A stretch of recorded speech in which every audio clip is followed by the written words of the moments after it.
Alors si je devais définir mon travail, il consiste à donner forme à des idées qui vont prendre la forme d'objets en général, quelle que soit leur dimension, qui vont en général avoir une fonction pour s'y asseoir, pour poser, pour s'éclairer, pour dormir, et que sais-je. Et au-delà de leur fonction, j'essaye de faire en sorte, et c'est plutôt cette chose-là qui m'intéresse, que au-delà de la fonction, l'objet vous parle de façon plus intime ou plus profonde et fasse appel à des mémoires ou ancestrales ou historiques ou de la civilisation.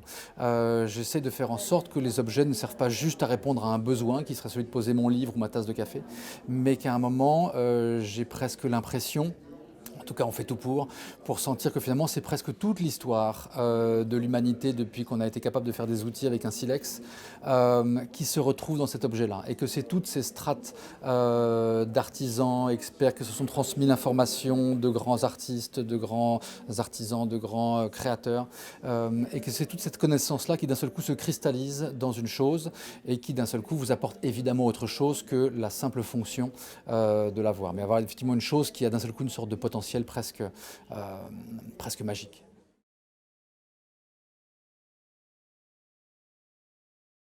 À peu près tout m'influence, tout ce qui est de ce que j'essaie de considérer comme de la matière brute. Si je dois dessiner un fauteuil, je vais être assez peu inspiré par d'autres fauteuils qui ont été dessinés, parce que finalement c'est comme une sorte de matière première, comme une sorte de nourriture qui aurait déjà été digérée par un autre, quel que soit son talent.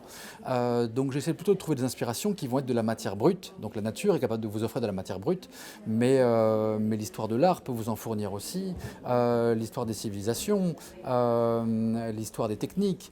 Donc ça part souvent de là et puis on essaie de lui donner une autre dimension ou une autre forme.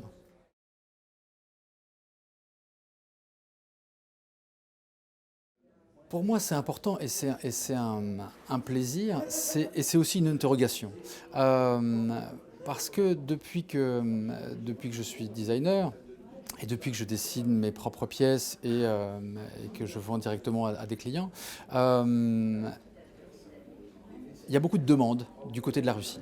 Et je me pose la question pourquoi. Ça m'intéresse.